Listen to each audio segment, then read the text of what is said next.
Hello, my name's Artemis, and there are a great deal of things within this furry fandom of ours that have adapted and changed throughout the ages to merge with the times. Things such as fursuit building, artistic styles, various different things that you can do on various different social medias, and, of course, additions to the absolute smorgasbord of kinks and porn and fetishes. But there are a few constants that have endured throughout all the ages of the furry fandom, things that don't or won't change at all.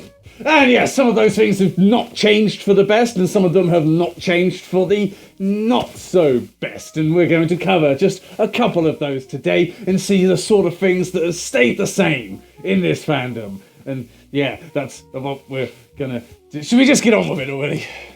Okay, let's kick things off with something good, shall we? That makes a change for once. One of the things that has stuck around since the beginnings of the fandom is something that furries just love identifying and idealising with. It is, of course, the culture of openness and acceptance that we have been able to instill within this fandom of ours. And yeah, it is actually kind of a surprise that it has stuck along so long, because it is a constant here. As outcasts from traditional society, we have never been afraid to let our freak flag fly, as it were, and I don't really think that shows much sign of disappearing from our community. In fact, you could say it's one of our key selling points.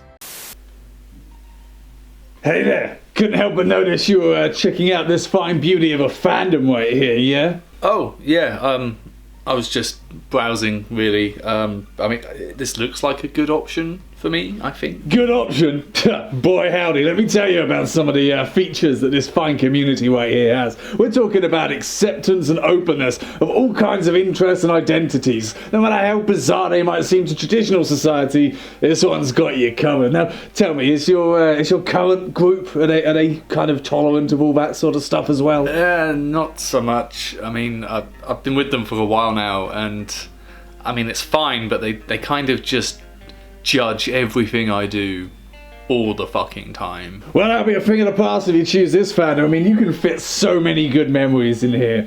Tell you what, why don't we get you set up with some new social media accounts, see if we can, get a persona for you, take this fandom out for a test drive and see how it goes, yeah? What do you say? See, it really doesn't matter who you are, where you're from, what you need, as long as you're furry. And that is essentially at the core of it. I mean, it doesn't matter how you want to live your life, how you want to identify, or what kinds of sexual deviances get your no-no parts all tingly. There are dozens of little niche communities here where you can find a place to enjoy those aspects of yourself in a safe manner, within reason, obviously. But of course, with this thing so firmly rooted in our community, there is going to be a bit of a darker side to it, isn't there?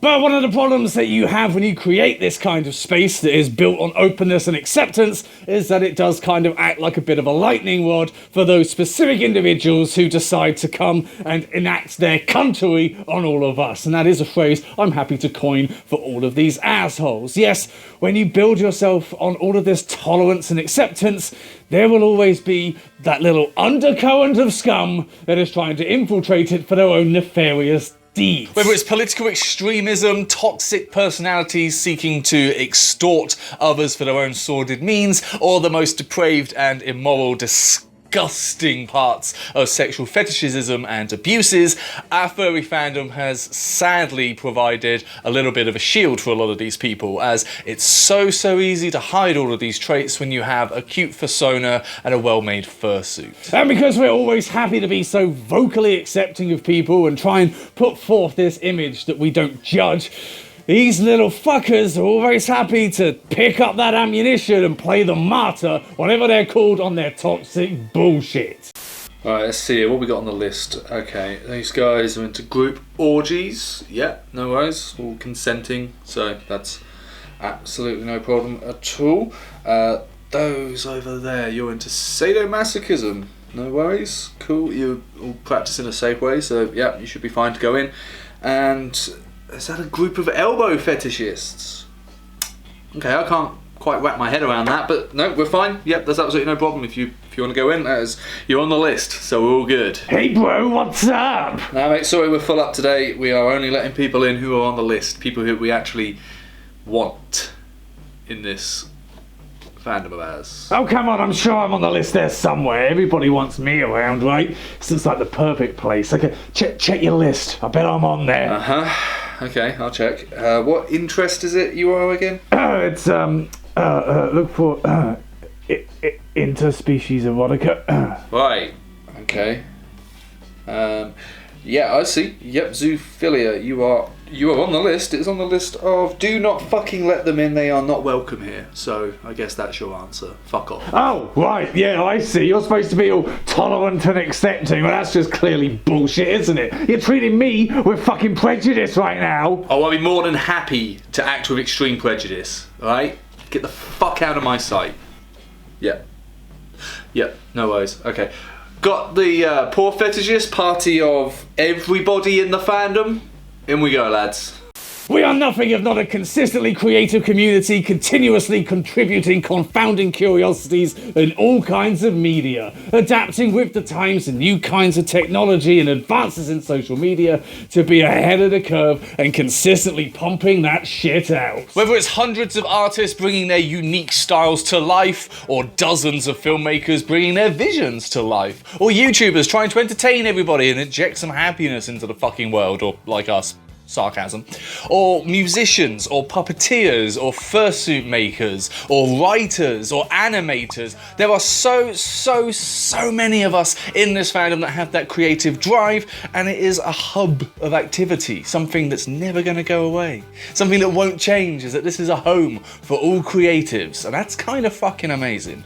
But unfortunately, every silver lining must have its cloud, and with such a diverse little part of the media being open to all of us, it does have its biases, although not the kind of biased media that politicians cry about whenever they're called on their lies. For the longest time, there has been a kind of glass ceiling, or furry ceiling if you will, within our little community, whereby if you have a suit, you are far more likely to succeed, to gain that larger following at a quicker pace, and that's just kind of the way it is. I mean, furries like furry things, and I can already tell that you're proving my point, because most of you have probably looked away from the video by now, because, you know, I'm talking and flesh is boring and you're just waiting for Artemis to come back, right? Yeah. I mean, to be honest, so was I, but then I'm always waiting for you to shut up so I can talk. But yes, you do see it with content creation online favouring the fursuits, but also there's a lot of other little biases going on, specifically around things like porn, and not actually doing porn and not safe for work stuff can be a bit detrimental. You need those dicks to get your artwork boosted, because furries love getting their rocks off, and that better be dicks. It better be guy on guy,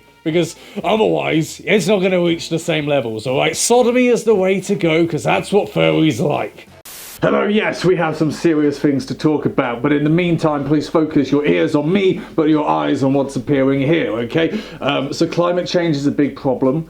It's something that we're all going to have to deal with, but we also need to hold the companies accountable for that.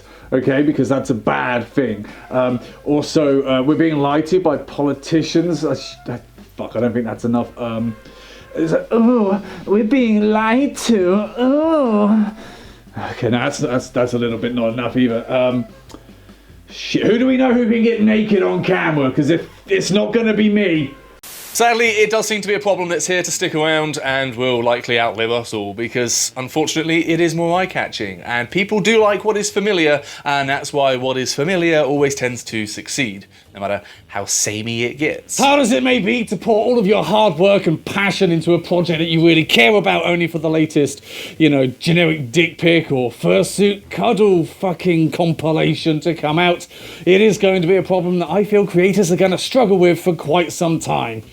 Our little community is not so little anymore, and in fact has been slowly emerging from the darkness of obscurity and into the light of being quite known in the public and openly acceptable. Well, maybe not as quickly as some of us would hope, but generally furries are becoming slightly more mainstream than they used to be, and that little trend of consistently growing in popularity has never slowed or stopped. The more we grow, the more people discover this fandom and realise, I want this as part of my life. And in turn, the more we grow, bringing in more creators, more patrons, hopefully, hint hint, to our cause, and potentially expanding our ever-diversifying marketplace for creativity, ideas, and just generally selling shit.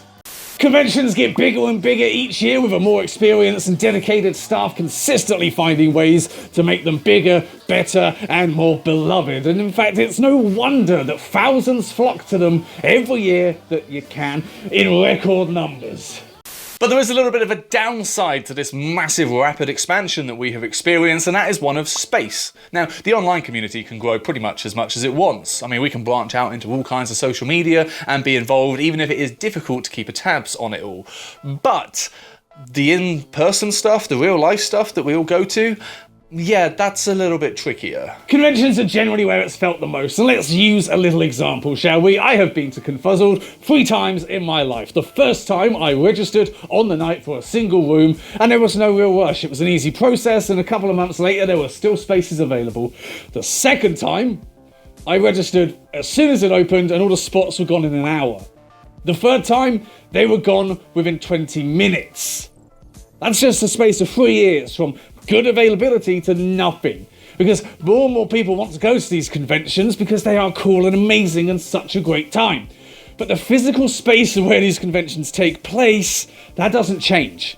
Okay, the number of spots stays the same, but the demand, that rises. The demand has quite simply just outpaced the supply, and the supply is kind of limited. I mean, take Confuzzled for instance. It's currently based in the biggest hotel convention space in the UK. There's no going up from here. There's no booking a bigger venue. There's only a finite amount of space, but if the popularity rises, that space is harder to come by now, isn't it? And conventions have been struggling for quite a while to find an efficient and fair way to divvy up all the slots to all the people who are applying, and it never really is able to please everybody, but I suppose you never can. And maybe the pandemic will, abate this a little bit, make people think a bit more about hygiene and exactly what they want to go to, but with the pandemic also causing the gap between conventions to be nearly 2 years, I think people are going to be pretty desperate to get back, and that desperation to get a slot is going to be higher than ever. Well, thank you very much for watching. I hope you enjoyed this video. Obviously, it's only a couple of things because there are a lot of things in this fandom that have changed and a lot of things that haven't. Some for the best, some not for the best. But we can only cover so much in a short YouTube video, and if we can milk it and stretch it out for other videos in the future, we are going to fucking do that, aren't we? So what do you think? Are there any other things that haven't changed at all in the fandom? Are they good? Are they bad? Comment below and we'll read them and maybe steal those ideas for another video, but at least we're honest about it. And speaking of honesty, it's time for me to beg shamelessly for you to check out these shirts. Look at this amazing graphic that I made. I mean, it's not bad, is it? You gotta admit, I made that all by hand. It's pretty good. It's definitely worth you checking out the website though, obviously. I mean, I made that graphic, therefore you have to now. Moral obligation, peer pressure. I mean, if it fucking works, it works, doesn't it? But yeah, maybe have a look, it's really good stuff.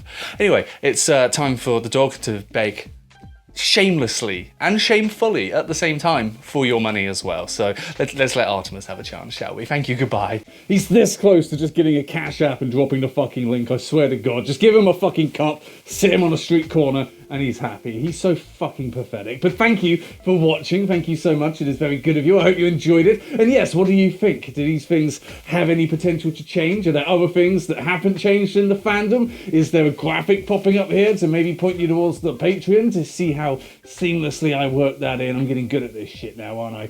But thank you so much for watching. I hope you did enjoy it. And if you did enjoy it, maybe have a look at potentially supporting us and helping us make new things and stuff like that. And just generally support. Thank you so much for your support. And I guess that's it. I guess that's the video done. Thank you again.